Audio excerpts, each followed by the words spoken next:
자, 여러분 이제 오늘 우리 그 사도행전 말씀에 보게 되면 바울 사도가 예루살렘의 말씀을 따라 이제 오게 되어져요. 예루살렘 오게 되는 그 과정에서 뭐 여러 가지 어려움이 있잖아요, 그죠? 성령께서 이미 그 바울 사도에게 예루살렘에 가면 어떤 일이 있을 것이다, 그것을 그러니까 이미 알려줬어요. 그리고 주위에 많은 기도하는 사람들이 기도하는 가운데 그 바울, 너가 예루살렘 올라가게 되면 결박당하고 심지어 죽을 수도 있다 하는 그런 사실들을 이게 기록된 것만 보더라도 한 3번 정도 이렇게 알려주게 돼요. 그러니까 여러분 그렇잖아. 우리가 어디 가면 내가 어려움을 당한다, 이걸 알고 갈 수 있겠습니까? 거기 가면 내가 죽을 수도 있는데 여러분 거기에 갈 수 있겠어요? 못 가죠, 그죠? 근데 이제 바울은 그것을 알고 가는 거예요. 그러니까 모르고 가면 스트레스를 받지 않지만 알고 간다, 언제 그 일이 당하지 않은 그런 두려움이 있지 않겠습니까? 근데 하나님이 이렇게 알려줄 때는 뭔가 대책을 세웠겠지 하는 그런 기대감을 가지고 왔는데 예루살렘에 올라가자마자 거기에서 바로 결박당하고, 그러니까 이리저리 끌려다니면서 이렇게 신문을 당하게 될 때 여러분 바울 사도가 아무리 믿음의 사람이라고 하지만은 여러분 그 마음속에 받았던 그 충격, 스트레스, 이 데미지가 크지 않겠습니까? 크지요, 그죠? 그래서 이제 위축 당하게 되죠. 그때 이제 하나님이 항상 그랬던 것처럼, 예수님이 그랬던 것처럼 우리 읽지는 않고 지나갔지만 우리 지난번에 보았던 말씀 11절 말씀에 보게 되면 이런 말씀을 하세요. 11절 말씀에 이제 그때가 밤입니다. 그죠? 그 타이밍이 밤이에요. 이제 혼자 있는 거예요. 그러니까 사람과 같이 있을 때는 괜찮은데 이제 혼자 있을 때 이게 이제 두려움이 크지 않겠습니까? 별 생각이 다 나죠. 그때 이제 그 밤에 주님이 찾아오세요. 주님이 찾아오셔서 어떻게 했습니까? 바울 곁에 섰어요. 아무도 없어요. 근데 주님이 그 순간 찾아오시고 바울 곁에 서서 이제 말씀을 하는 거예요. 그러니까 뭐라고 얘기해? 첫 마디가 뭐예요? 담대하라, 이거예요. 담대하라. 여러분 우리 성경 말씀을 보게 되면 항상요, 무슨 일이 있기 전에, 그죠? 하나님께서 언제나 우리에게 들려줬던 말씀은 담대하라예요. 담대하라. 여러분 아시죠? 모세가 죽고 그 광야길을 힘겹게 지나와서 이제는 요단강을 건너왔어요. 그죠? 요단강을 건너가야 돼요. 여러분 모세 뒤를 이어서 이스라엘 민족을 끌고 들어가는 사람은, 모세는 훈련을 철저하게 받은 사람이에요. 여러분 하나님이 모세를 40년간 쓰기 위해서, 그러니까 80년간 훈련하잖아, 그죠? 이게 왕궁에서 40년간 훈련시키세요. 그리고 그것만 가지고 되지 않기 때문에 광야에 집어넣고 그게 또 40년간 훈련시키세요. 그렇게 80년간 훈련시키시고 40년을 쓰세요. 이제 그런 모세가 탁월했던 훈련받은 모세가 죽었어요. 그리고 그 다음에 세워졌던 사람이 여호수아예요. 여러분 여호수아는 성경 말씀에 보게 되면 모세의 시종입니다. 그러니까 모세의 가방 못지예요. 그런 사람을 세우셔서 이 광야길도 힘들었는데, 여러분 요단강에 들어가면 누가 기다리고 있습니까? 아낙 자손들이 기다리고 있어요. 대장부들이 기다리고 있어요. 그들이 살고 있는 성은 너무 견고해요. 그러니까 얼마나 여러분 그들이 힘들었으면 지금까지 보지 못한 일이에요. 지금까지 살면서 그들이 전혀 경험하지 못했던 일이에요. 그러니까 애굽이 크고 애굽이 대단하지만 애굽과 비교되지 않는 더 큰 문제가 그들 앞에 기다리고 있어요. 여러분 하나님이 그들을 인도할 때 홍해를 나누시고 10가지 재앙을 행하시고 순간순간 기적을 행했잖아요, 그죠? 그런데 불구하고 그런 것을 다 경험했던 사람이 가나안 땅에 들어가서 보니까 가나안 땅의 상황은 그들이 지금까지 경험했던 상황하고 전혀 다른 상황이에요. 그들이 은혜 받았어요. 하나님의 역사를 경험했어요. 광야에서 만나도 먹고 물도 먹고 하나님의 기적을 경험했던 사람이지만, 그들이 그 은혜 받은 것을 가지고 가나안 땅에 들어가서, 여러분 그 12명의 정탐꾼이 난 사람은요, 이게 보통 사람들이 아니에요. 그냥 어주이 떠주이들이 아니고 그 가운데 대표들이에요. 각 지파의 가장 믿음 좋은 사람들, 그 사람들을 한 명 한 명 골라 뽑았거든요. 그러니까 그 사람들을 12명을 집어넣은 거예요. 그런데 그들이 가서 가나안 땅을 다 살펴보고 구석구석 탐지하고 돌아와서 했던 말들. 좋은 것은 사실이다. 거기에 갔더니 지금 우리가 살았던 그 애굽 땅과는 비교되지 않고 굉장히 좋았는데 그 환경이 문제다. 그들이 아주 키가 컸다. 그러니까 그들과 우리를 비교할 때 그들은 대장부 안악 자손들이고 우리는 그 메뚜기 같다. 그래서 우리는 결론이 뭐예요? 못 들어간다. 이게 그들의 결론이잖아요, 그렇죠? 여러분 그 가운데 한 명이 여호수아예요. 여호수아는 물론 갈렙과 함께 하나님이 함께 하시면 들어간다. 그렇게 말했었어요.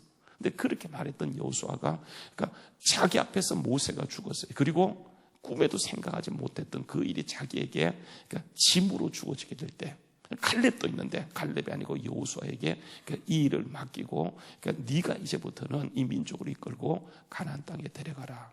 여러분 광야길도 힘들었지만요, 이게 이제 전쟁을 치루어야 돼요. 그 상황에서 모든 책임이 누구한테 주어졌냐 하면 이제 여호수아에게 주어졌어요. 그러니까 여러분 여호수아가 얼마나 부담스럽겠습니까? 그러니까 여호수아에서 보게 되면 얼마나 힘들었던지 여러분 그가 그러니까 배회하고 그러니까 방하는 모습이 굉장히 많이 성경에 기록되어져. 여러분 그때 하나님이 꼭 찾아오세요. 오늘 보세요. 바울이 믿음을 가지고 왔어요.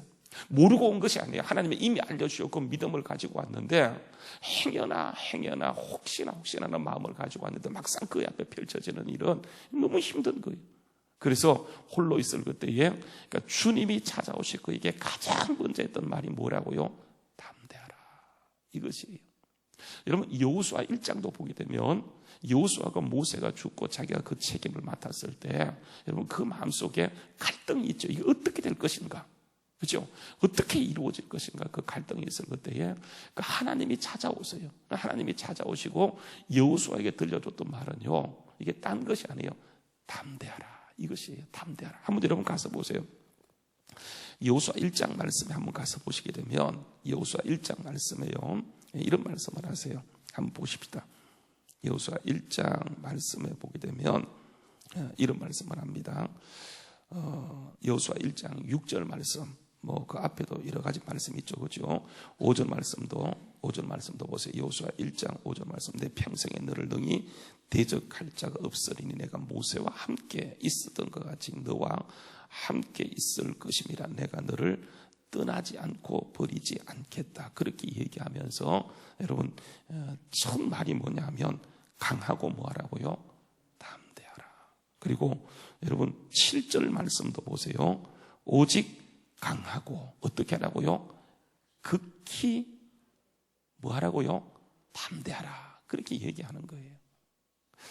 여러분 지금 이 환경만 바꾸어주면 그 걱정할 필요가 없어요. 근데 환경은 그대로 있어요. 앞으로 개봉박두예요.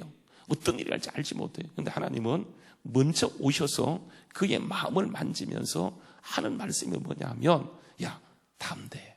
극히 담대해. 여러분 이게 하나님이 항상 쓰시는 전법이에요. 여러분 이게 바울만 그런 것이 아니에요. 그러니까 여호수아만 그런 것이 아니에요. 여러분 성경 말씀을 보게 되면 항상 하나님께서는 이게 여러분 이게 마음의 문제이지 사건의 문제가 아니에요. 우리는 자꾸요 사건의 목적을 둬요. 사건 이게 바뀌면 그래서 우리는 기도하는 것도 보게 되면 항상 그래요. 하나님 요 사건, 이 일, 이 환경 이거 바꿔주세요. 나에게 복 주세요. 여러분 진짜 성경의 복은 뭡니까? 마음의 복이잖아요. 그렇죠? 그래서 여러분 예수님이 그 마태복음 5장, 6장, 7장 말씀에 보게 되면 여러분 주님이 산상에서 이렇게 말씀했던 그 말씀을 잘 보세요. 그러니까 복을 얘기하고 있어요. 복 그게 뭡니까? 첫 번째 팔복 가운데 첫 번째 복이 뭐예요? 마음의 복이잖아요. 그죠? 그러니까 여러분 그래서 이게 항상 주님과의 관계는 이게 문제가 아니고 마음이에요. 그러니까 문제는 항상 있다니까요. 이 문제가 해결되면 그 다른 문제가 없는 것이 아니고 항상 문제는 있어요. 마귀는 절대로 없어지지 않아요. 우리의 문제는요, 이게 양상만 달라진다 뿐이지 더 강하게 계속 우리에게 와요. 여러분, 근데 거기에서 제일 중요한 게 뭐냐면 이게 마음의 문제예요. 마음의 문제. 그래서 여러분, 팔복도 보게 되면, 산상수훈도 보게 되면, 야, 복이 있다. 이게 복이란 마카리 오이거든요. 마카리 오이. 마카리, 그 헬라어로 복이라는 것은, 복이 뭐냐면, 이게 마음의 복이에요. 심령이 가난한 자는 복이 있나니, 뭐가요? 천국이 그들의 것입니다. 그렇게 얘기하는 거예요. 그러니까 하나님은 우리에게 이 세상을 주는 것처럼 막 그 천국을 주기 원하는 것인데, 천국을 차지할 수 있는 사람은 이 뭐냐면 마음에 벌써 천국이 이루어진 사람인데, 사단은 우리 마음속에서 뭘 빼앗아가냐 하면 이게 천국을 빼앗아가는 거예요. 여러분, 예수님 들었던 4가지 밭 비유 알잖아, 그죠? 첫 번째 밭이 뭐죠? 길가밭이에요. 말씀을 들어요. 근데 길가밭에 말씀이 들어요. 길가밭 특징이 뭡니까? 길가밭의 특징이 뭐예요? 말씀을 들었는데 말씀을 깨닫기 전에, 말씀의 역사가 일어나기 전에 그 마음에서 뭘 뺏어가요? 말씀을 빼앗아가요. 누가요? 사탄이 와서 새가 먹어버렸다. 누가 와서? 사탄이 와서 빼앗아가는 거예요. 근데 계속 이 문제예요. 그래서 여러분, 우리가 항상 중요한 게 뭐냐? 마음. 그래서 여러분, 믿음이 자란다, 마음이 자라는 거예요. 그래서 주님은 이 마음이 자라는 과정에서 쓰는 여러 가지 전략들이, 그게 뭐냐면 고난이에요, 고난. 여러분, 우리가 절대로 잘못되지 않습니다. 머리털 하나 상하지 아니에요. 마귀는 뭔가 막 큰 문제를 우리 막 죽일 듯이 상기처럼 살리고 막 덤벼들지만, 여러분 절대로 걱정하지 말 것은 결국은 가서 보면 우리는 완전하고 복음은 힘있게 증거되어지고 우리는 정말 더 잘 되는 그런 역사가 있는데, 그 전에 막 상황을 힘들고 어렵게 만들어서 우리에게서 뭘 빼앗아? 우리 마음속에 믿음을 빼앗아가는 거예요. 주님을 바라보지 못하게 만드는 것이 이 사단의 전략이고, 이게 세상의 프레임이에요. 그래서 여러분, 우리가 항상 중요한 게 뭐냐면 끝까지 주님을 바라보는 거예요. 여러분, 우리가 보세요. 강하면 주님을 더 잘 의지할 것처럼 보이지만 오히려 반대예요. 약하면 주님을 더 잘 의지해요. 여러분, 주님께서 하시고자 한다고 한다면 얼마든지 다른 프로그램이나 다른 방법으로 할 수 있겠지만은, 그러니까 주님을 의지하는 거예요. 여러분, 그래서 바울 사도에게 이미 다 알려주시고 끝까지 주님 의지하라. 그래서 바울이 흔들리고 있는 거예요. 지금 주님이 찾아왔다는 이 말은, 여호수아에게 하나님이 찾아가서 이렇게 말씀하신다는 이 말은, 그러니까 지금 흔들리고 있다고 하는 거예요. 그때요, 하나님은 반드시 찾아가세요. 찾아가시고 그에게 곁에 서 있는 거예요. 여러분, 이 곁에 서 있다는 이 말은 그때만 곁에 서 있다는 것이 아니고 계속 지금 곁에 서 있는 거예요.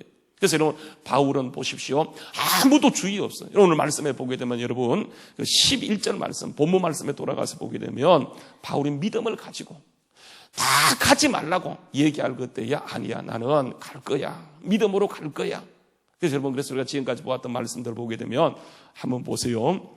20장 말씀은 20장 24절 너무 잘 아는 말씀이죠. 20장 24절 말씀에 보게 되면 바울 사도가 그 상황에서 이런 말하면, 나의 달려갈 길과 주 예수께 받은 사명 곧 하나님의 은혜의 복음 증언하는 일을 마치려면은 내 생명조차 조금 더 귀한 것으로 여기지 않는다. 이게 바울 사도의 고백이에요.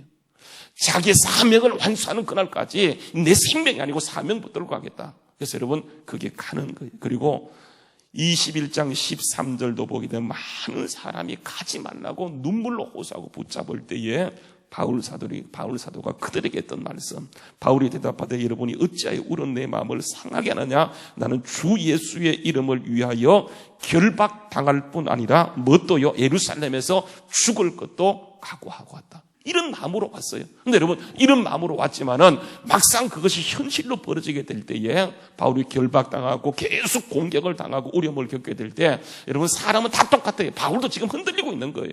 그때 주님이 찾아가시고 그에게 했던 말씀, 곁에 서서 제일 먼저 첫 마디가 뭐냐면 담대하라. 담대하라고 하는 거예요. 여러분, 이 담대하라고 하는 것은 어떤 마음의 상태인 줄 아세요? 이게 뭐 용기를 막 내고 내가 하리라, 이게 아니에요. 많은 사람이요, 담대하라 그러니까 나는 할 수 있어, 나는 할 수 있어, 나는 할 거야. 여러분, 이게 아니에요. 보십시오. 담대라는 이 말은 다른 것이 아니고 이게 말씀을, 그죠, 기억하는 거예요. 그러니까 말씀을 흥행시키는 거예요. 그러니까 말씀을 이게 다시 한번 의지하는 거예요. 여러분, 이게요, 담대하라고 하는 거예요. 담대하라고 하는 것은 내 안에서 내가 할 거야, 이게 아니고, 여러분, 하나님의 하심을 믿고 다시요, 시각을 문제에 두지 않고 사건에 두지 않고 어디에 두냐면 하나님께 두는 것. 반드시 그 일을 이루기 위해서 하나님은 누군가를 쓰세요. 모세를 썼고 여호수아를 썼고 바울을 썼고 이 시대 우리를 쓰기 원하시는 하나님께서 이렇게 역사하시는데, 여러분, 우리가 생각하는 것처럼 일사천리로 이루어지는 것이 아니고 하나님의 역사는요, 누군가가 우리 지난번에 그 김홍일 선교사님 오셔서 했던 말씀 가운데 큰 제가 은혜를 깨닫던 것이 뭐냐면, 저도 생각하지 못했던 문제인데, 여러분 이스라엘 민족이 자그마치 몇 만입니까? 200만이에요.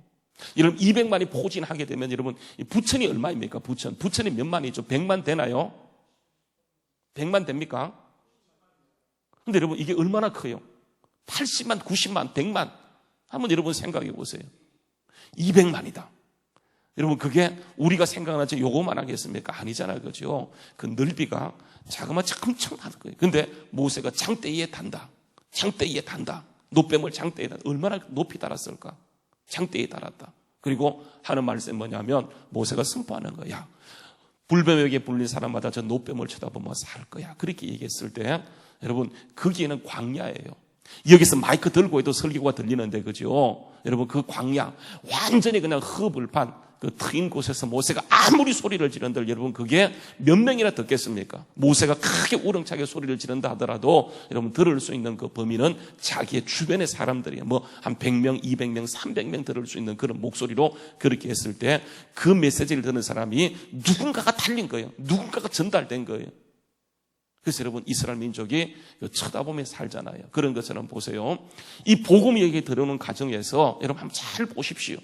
하나님 반드시 이루세요. 근데 여러분 거기에 복음이 증거되기까지 시간도 많이 걸렸어요. 그러나 여러분 누군가가 가지 않으면, 아프리카에 누군가가 가지 않으면, 그렇죠? 내가 복음을 전하지 않으면 내 주위에 들을 수 없는 사람들. 그래서 여러분 나를 세우시고 이 복음이 증거되는 것은 이게 완전히 세상이 바꾸는 거예요. 하나님 나라가 증거되는 일이에요. 여러분 그래서 우리가 살아가는 이 일은 굉장히 중요해요. 그런데 여러분 보세요. 우리는 어떻게 하냐면 시각이 너무 짧아. 너무 좁아요. 그래서 어디만 보냐면 계속 문제만 보고 있어요. 문제는 없어지지 않아요. 여러분 그래서 하나님께서는 그 문제만 바라보고 있는 바울 사도에게, 위축된 바울 사도에게 찾아오셔서 다시 한번 그 얘기하는 것이 뭐냐면 말씀을 기억시켜 주는 거예요. 그래서 여러분 말씀을 기억하면 우리가 결국은 승리해요. 오늘 여러분 말씀해 보게 되면 보세요. 주님이 찾아오시고 야 담대하라. 그리고 뭐라 그러세요? 담대하라. 이렇게 말씀을 11절 말씀해 보게 되면 내가 예루살렘에서 나이를 증언한 것처럼 너 로마에 가서도 이 복음을 증거해야 돼. 이렇게 얘기하는 거예요. 그리고 주님이 곁에 섰다라고 얘기합니다. 이게 밤에 있었던 일이에요. 그런데 보세요. 12절 말씀에 보게 되면 날이 샜어요. 밤에 엄청난 은혜를 받았어요. 여러분 바울이 위축되어 있을 그때에 주님이 찾아오시고 곁에 서서 여러분 이 말씀을 친히 들려줄 때 바울이 다시 한번 용기를 내지 않겠습니까? 주님 나를 사랑하라. 그런데 날이 딱 샜는데요. 문제는 하나도 바뀌지 않았어요. 아니 바뀐 것은 고사하고 문제가 다 심각해졌어요. 여러분 12절 말씀에 보면 날이 샜더니 유대인들이 당을 짓고요. 그들이 맹세하는 거예요. 바울을 죽이기 전에는 뭐도요? 먹지도 않고 마시도 않겠다고 동맹하면서 그렇게 동맹한 자가 이게 얼마라고요? 40명. 비밀 결사대. 암살단. 바울의 암살단이요. 이게 비밀리 결성된, 여러분 이 사람들이 죄송합니다. 어주의 떠주의가 아니고 그죠. 진짜 정말 훈련된 사람들 이 40명이 암살단을 조직해서 바울을 죽이기 전까지는 절대로 먹지도 마시지도 않겠다.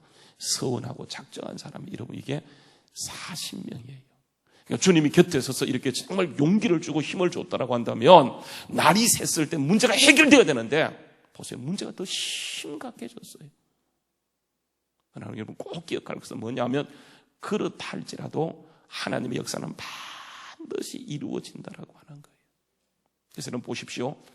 담대하라고 얘기해놓고 그에게 주시는 미션이 뭐냐면 네가 그 힘든 상황 가운데 나를 의지하고 여기에서 복음을 전개했던 것처럼 내가 너를 결국은 너의 꿈인 로마에 보내서 그 로마에서도 너를 통하여 이 복음, 그래서 여러분 바울이 가지 않으면, 누군가 가지 않으면 절대로 로마의 하나님 나라가 이룰 수 없기 때문에, 그래서 여러분 사도행전의 주제는요 뭐냐면 하나님의 나라. 여러분 1장을 한번 가서 보세요. 1장에 보게 되면 이미 다 공개됐는데 여러분 1장에 보면 이런 얘기합니다. 한번 보세요. 1장 말씀입니다. 1장요. 1장 3절 말씀, 그가 고난받은 후에 또한 그들에게 확실한 많은 증거로 친히 살아계심을 나타내서 40일 동안 그들에게 보이시며, 주제가 뭐예요? 하나님의 나라예요. 하나님의 나라. 그러니까 우리에게 진짜 주고 싶은 것은 이 세상 나라가 아니에요. 그런데 문제는 뭐냐면 사람은 끊임없이 세상 나라라니까요. 그래서 하나님은 고난을 통해서 세상 나라에 관심을 갖고 있는 우리를 어디에 관점을 두게 하냐면 하나님의 나라. 예수님이 오시고 하나님이 지금 역사는, 전 역사는, 전 우주의 계획은 하나님의 나라예요. 그래서 예수님이 십자가에 돌아가신 것도 하나님의 나라이고, 그래서 예수님이 오셔서 가장 먼저 외친 것이 회개하라, 하나님 나라가 가까이 왔다는 것이고, 주님이 그것을 위해서 십자가에 못 박혀 돌아가시며 하나님 나라를 이루셨어요. 그리고 주님은 바로 가지 않고 부활하신 후에 제자들과 40일 동안 거하시면서 그들에게 나타나시고 그들에게 또 찾아오시다 하는 말이 뭐냐면 하나님의 나라예요. 40일 동안 그들에게 여러 가지 증거로 자기의 살아계심을 나타내시면서 하나님 나라의 일을 말씀하셨어요. 근데 보세요, 그들의 관심은 뭐냐면 6절 말씀, 사도행전 1장 6절에 보게 되면 그들이 모였을 때 주님은 지금 이렇게 하나님의 나라인데 그들이 예수님께 묻는 것이 뭐냐면 뭡니까? 주께 여쭤오되 뭐라 그래요? 뭐에 대한? 이스라엘 나라예요. 이스라엘 나라. 여러분, 이게 이 땅 가운데 하나님 나라가 증거되는데 하나님이 사용했던 사람이 누구냐면 오늘 말씀에 돌아가서 이게 바울 사도예요. 그래서 그에게 다시 하나님 나라에 관심을 고취시켜주면서 담대하라. 네가 일을 할 거야. 결국은 여러분 천국은 영원한 거예요. 이 땅은 잠시 잠깐이에요. 그런데 우리는 이 잠시 잠깐 때문에 뭘 잃어버리냐면 영원을 잃어버려요. 그래서 주님은요, 바울에게 이 영원을 이루기 위해서 예루살렘에 보냈고 로마에 보내면서 너 담대. 내가 너와 함께 있다. 너의 곁에 있다. 보세요. 비밀 결사단이, 암살 결사단이 조직되었어요. 그것도 40명이. 바울이 그 사실을 듣습니다. 그런데 그때요, 바울이 하나님을 철저하게 의지해요. 흔들리지 않아요. 여러분 보십시오. 여러분, 요 사건, 똑같은 사건이요, 사도행전 12장에 보게 되면 베드로가 감옥에 갇히게 되어져요. 베드로가 감옥에 갇히게 돼요. 여러분, 베드로가 감옥에 갇혔을 때 교회가 어떻게 합니까? 모여서 뭘 해요? 마가다락방에서 뭡니까? 기도해요. 그리고 그 기도의 결과로 누가 찾아옵니까? 천사를 보내셔서 베드로가 풀어나게 되어져요. 근데 여러분, 오늘 말씀에 보게 되면 예루살렘 교회가 바울을 맞이했어요. 근데 여러분, 아무리 성경을 찾아봐도 예루살렘 교회가 모여서 기도했다는 말이 없어요. 하나님이 천사를 보내서 바울을 거기서 끌어냈다는 말이 없어요. 그러니까 도와주는 사람이 아무도 없어요. 그 결과로 보세요. 40명의 암살단이 조직되어서 문제는 심각해지지만요, 한번 보십시오. 오늘 말씀에 돌아가서 보게 되면 하나님은 바울을 어떻게 지키냐 하면 보십시오. 23절 말씀, 23절 말씀입니다. 백부장이 둘을 불러야 돼. 밤치 3시에 가이사라까지 바울을 하나님이 지키는데요, 40명의 암살단에 조직할 때 하나님은 그 10배입니다. 10배 더 대조고죠. 보세요. 보병 몇 명이에요? 23절. 보병 몇 명입니까? 기병 몇 명이에요? 창병 몇 명입니까? 몇 명이에요, 그러면? 200명, 70명, 200명. 그것도 보병 200명. 기병은 뭐죠? 여러분, 이게 중무장한 거잖아요. 그죠? 기병 70명. 창 던지는 사람. 그것도 로마 군대예요. 로마 군사는요, 한 명이 일당 50, 일당 100을 감당하는 사람들. 그죠? 이게 한두 명, 40명 똑같은 숫자가 아니고 하나님은 어떻게 역사하냐 하면 470명. 40명의 암살단을 죽을 때 하나님은요, 어떻게 역사하냐면 470명, 10배가 더 되죠. 12배입니까? 하나님이 그렇게 역사하는 거예요. 그러니까 가서 보기 때문에 하나님이 정말 승리했는데 그 과정에서 40명이 모였대. 40명이 저렇게 결단을, 그 비밀 암살단을 조직했대. 막 거기에 빠져가지고 하나님의 약속들은 다 잊어먹어요. 그래서 주님은 이런 일이 있을 줄 알고 그 밤에 찾아오시고, 문제는 그대로 진행되지만 하나님은 더 강력한 10배, 11배, 12배의 힘으로 역사하기 때문에 필요하면 천군 천사도 동원할 거예요. 하나님의 역사는 반드시 이루어지는데 거기에서 끝까지 주님 바라보는 사람을 통해서 하나님 나라가 증거됨을 기억하고 오늘도 이 시간 우리가 너무 좁은 시각을 가지고 문제만 바라보면 하나님을 잊어버려요. 약속을 우리가 분실해버려요. 그래서 하나님은 끊임없이 우리에게 말씀을 통해서 문제는 그대로 있어요. 계속될 거예요. 그러나 하나님 나라는 누군가 믿음의 사람을 통해서 이루어지는 것이기 때문에 우리가 거기에서 담대하게 주님을 바라보게 될 때 문제는 문제대로 진행되지만 더 강력한 은혜, 하나님의 은혜가 문제가 아니고 하나님의 나라가 우리를 통해 이루어짐을 믿고 오늘도 담대하게 우리 속에서 말씀을 흥행시키고 약속을 붙들고 나갈 때 하나님은 바로 저와 여러분을 통해서 하나님의 강력한 역사가 이루어지는 은혜가 있게 될 줄로 믿습니다. 언젠가 우리가 천국에 서게 될 텐데 그때 네가 나를 의지했지, 나를 신뢰했지, 그래 고맙다, 착하고 충성된 종아, 네가 작은 일에 세상에 충성해서 내가 너에게 많은 것으로 맡겨주마.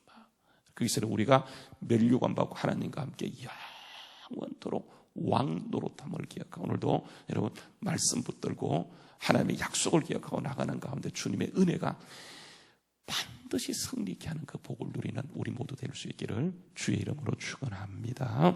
기도하겠습니다. 에어컨 좀 틀어주세요. 너무 껐어요.